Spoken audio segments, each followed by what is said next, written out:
দেশের কল্যাণে কাজ করি। এই বছরের কন্যা শিশু দিবসের প্রতিপাদ্য, এই প্রতিপাদ্যটির দিকে যখন আমরা তাকাই, এখানে বলা হয়েছে কন্যা শিশুদের স্বপ্ন গড়ার কথা। আপনারা এখানে সমবেত হয়েছেন, আমাদের পক্ষ থেকে একটি ব্রিফ আপনাদেরকে উপস্থাপন করা হয়েছে এবং সেখানে আমরা বেশ কিছু স্ট্যাটিস্টিক্স দেখেছি।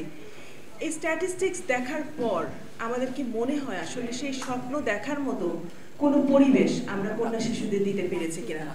বলা হয়েছে সাহসের লড়ি, সাহসে লড়তে গেলে তো আসলে আত্মবিশ্বাসের প্রয়োজন হবে। আমরা কন্যা শিশুদের কথা বলছি, কিন্তু আমরা এই বড়রাই যখন আমাদের ভাবতে হচ্ছে যে প্রেস ক্লাব থেকে বের হয়ে আমি যদি একটা উবার না পাই, কিংবা আমার অফিস থেকে যদি আমার কোনো যানবাহন দেওয়া হয়, কিংবা ব্যক্তিগত পর্যায়ে আমি যদি একটি গাড়ি এনশিওর না করতে পারি, তাহলে আমি বাসায় ফেরাটা কতটুকু আমার জন্য নিরাপদ হবে? সেখানে কন্যা শিশুর কথা তো বলাই বাহুল্য।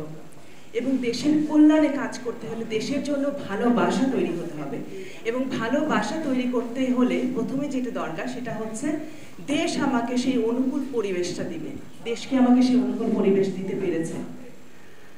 2002 সাল থেকে শুরু হয়েছে কন্যা শিশু দিবস উদযাপন। আজ আমরা 2025 সাল, অর্থাৎ একটি প্রজন্ম কিন্তু কন্যা শিশু থেকে আজকে নারী হয়ে গেছে। কিন্তু এখনো আমরা বলছি কন্যা শিশুর নিরাপত্তার কথা। আমরা বলছি আমাকে একটি শিক্ষিত মা দাও, আমি একটি শিক্ষিত জাতি তোমাদের উপহার দেব। এখন যদি শিক্ষার কথা বলি, বাংলাদেশের প্রাথমিক পর্যায়ে 51% শিক্ষার্থী নারী, মাধ্যমিক পর্যায়ে তারও বেশি, এবং উচ্চ মাধ্যমিক পর্যায়ে 36% মতো আমরা দেখি টারশিয়ারি লেভেলে। ঝরে যাওয়ার একটি বড় ব্যাপার আছে। কিন্তু এই যে আমরা বলছি শিক্ষিত জাতি উপহার দেব, নারীদেরকে শিক্ষিত করার একটা প্রক্রিয়া কিন্তু শুরু হয়েছে, এবং শিক্ষিত অনেক নারী আমরা দেখছি কর্মক্ষেত্রে এসেছেন। কিন্তু সেই শিক্ষিত জাতির প্রতিফলন আমরা কিভাবে দেখতে পাচ্ছি? আমরা সোশ্যাল মিডিয়াতে খুললেই, আমরা চোখ রাখলেই দেখি সেই শিক্ষিত মানুষগুলো যে ধরনের মন্তব্যগুলো করছে, এটা কি শিক্ষিত জাতির কোনো উদাহরণ আমরা স্থাপন করতে পেরেছি? তাহলে আমরা কিভাবে বলছি আমাদেরকে একটি শিক্ষিত মা দাও, আমি একটি শিক্ষিত জাতি উপহার দিব? তাহলে সমস্যাটা কোথায়?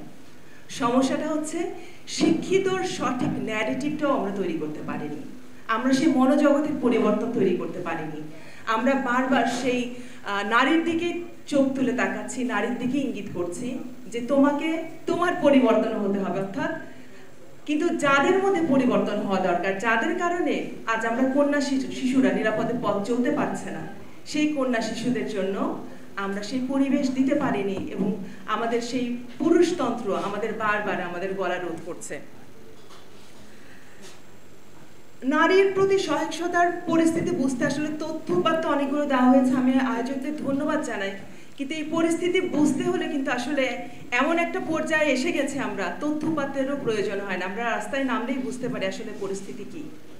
আমরা সংবাদপত্র ধরলে আমরা বুঝতে পারি পরিস্থিতি কি। যে কন্যাটি নিরাপদে আছেন, যে নারীটি নিরাপদে আছেন, তাকে কিন্তু বলতে হয় না কাউকে যে তিনি নিরাপদে আছেন, তিনি নিজে অনুভব করেন। অর্থাৎ এই অনুভব যতক্ষণ একজন নারী করতে না পারবে, যতক্ষণ একজন কন্যা শিশু না অনুভব করবে, ততক্ষণ পর্যন্ত কাজ করে যেতে হবে।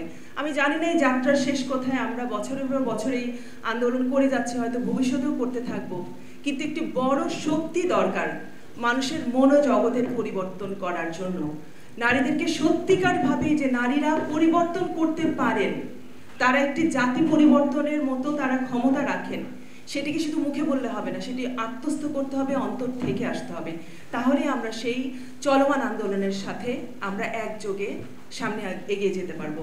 সংক্ষিপ্ত বক্তব্যের কথা বলা হয়েছে, আসলে অনুভূতির জায়গা অনেক কথা বলে ফেলি। ধন্যবাদ কন্যা শিশু অ্যাডভোকেসি ফোরাম এবং এডভোকেসি আয়োজনের জন্য। ধন্যবাদ।